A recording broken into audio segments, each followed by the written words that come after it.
বন্ধুরা, আজকে আমি এই মাছটা কেটে রেসিপি বানাবো।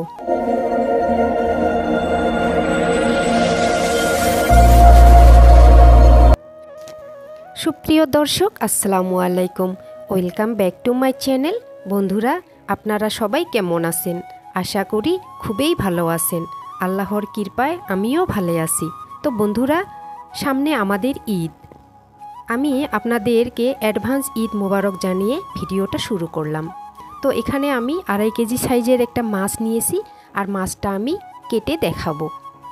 তো আমি মাছ কাটতে আমাকে খুব ভালো লাগে। তো আপনারা কে কে মাছ কাটতে এবং খেতে ভালোবাসেন আমাকে অবশ্যই কমেন্ট করে জানাবেন।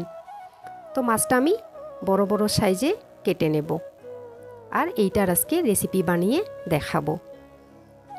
দেখুন, এভাবে আমি কেটে নেব, মাঝখান দিয়ে আর কাটবো না। বাই দ্য ওয়ে, আমি সাবিনা, আপনারা দেখছেন সাবিনাস কিচেন। তো দেখুন বন্ধুরা, মাছগুলো আমি খুব সুন্দর করে ফ্রেশ করে ধুয়ে নিয়েছি। আর এখন আমি দিয়ে দিলাম হলুদ গুঁড়ো, লঙ্কা গুঁড়ো, স্বাদ মতো লবণ। এগুলো আমি খুব সুন্দর করে মেখে নেব। দেখুন, আমি এভাবে হাত দিয়ে একটু ঘষে ঘষে মেখে নিলাম। এখন আমি একটা কড়াই বসিয়ে দেব, আর কড়াতে আমি দিয়ে দেব সরিষার তেল। তেল গরম হয়ে গিয়েছে, আর মাছগুলো আমি একে একে দিয়ে দেব। তো মাছগুলো আমি একটু ব্রাউন করে ভেজে নেব। মাছগুলো আমি উল্টো পাল্টে ভেজে নিলাম। দেখুন, সবগুলো মাছ ভাজানো শেষ। তো এগুলো আমি সবজি দিয়ে খুব সুন্দর করে বানিয়ে নেব। তো এখানে আমি নিয়েছি স্কোয়াশ আর আলু। এগুলো আমি একটু লম্বা লম্বা করে কেটে নিয়েছি, আর নিয়েছি একটা টমেটো। তো এখানে আমি কড়াতে একটু তেল দিয়ে সবজিগুলো ভেজে নেব, যাতে কাঁচা গন্ধ না থাকে। আর দিয়ে দিলাম হলুদ গুঁড়ো, আর দিয়ে দেব লবণ। দিয়ে আমি একটু ব্রাউন ব্রাউন করে ভেজে নেব, যাতে সবজিগুলোর কাঁচা গন্ধটা বেরিয়ে যায়। তো দেখুন, একটু লাল লাল করে ভেজে নিলাম। এখন আমি সবজিগুলো সবগুলো তুলে নিলাম। তো সেম কড়াতে আমি একটু সরিষার তেল দিয়ে দিলাম জিরা একটু ভেজে আমি পেঁয়াজ কুচি দিয়ে দিলাম। তারপর আমি খুব সুন্দর করে একটু ব্রাউন ব্রাউন করে ভেজে দিয়ে দিলাম হলুদ গুঁড়ো, দিয়ে দিলাম লঙ্কা গুঁড়ো, ধনে গুঁড়ো, জিরে গুঁড়ো।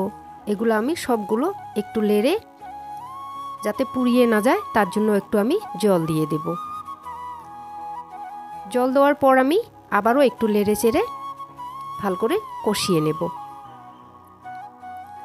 দেখুন, কষানো শেষ, উপর দিয়ে তেল ছেড়ে দিছে। এখন আমি কাঁচা লঙ্কা দিয়ে দিলাম কয়েকটা, মাঝখান থেকে চিড়ে, সুন্দর একটা ফ্লেভারের জন্য।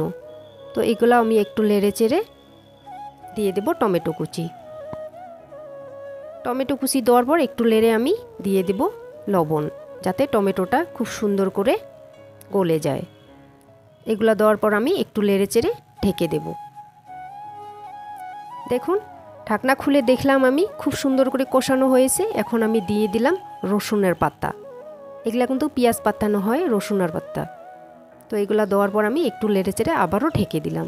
দেখুন কত সুন্দরভাবে কষানো হয়েছে। এখন আমি ভাজানো সবজিগুলো দিয়ে দেব। তারপর খুব ভালো করে নেড়ে চেড়ে আমি আবারও ঢেকে দেব। তো 10 মিনিট পর আমি ফিরে আসলাম। দেখুন কত সুন্দরভাবে সবজিগুলো কষানো হয়েছে।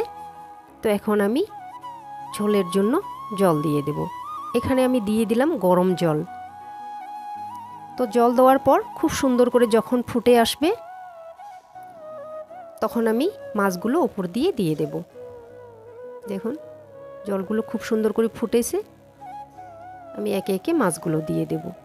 মাছগুলো দেওয়ার পর আমি একটুও লাড়াচাড়া করব না, একটু চেপে চেপে দিয়ে তারপর আমি উপর দিয়ে ধনিয়া কুচি দিয়ে দেব। ধনিয়া কুচি দেওয়ানোর পর আমি ফাইনাল লুক দেখাবো। দেখুন কত সুন্দর হয়েছে, দেখতেও যেমন মজা, খেতেও কিন্তু তেমনই মজা হয়েছে। তো আমি ভাতের সঙ্গে সার্ভিং করে দেখালাম। তো ফ্রেন্ডস, পরের দিন আবার দেখা হবে অন্য কোনো নতুন রেসিপি নিয়ে। ভালো থাকবেন, সুস্থ থাকবেন, সাবধানে থাকবেন, আর আমার চ্যানেলটিকে সাবস্ক্রাইব করে অবশ্যই আমাদের পাশে থাকবেন। আল্লাহ হাফেজ।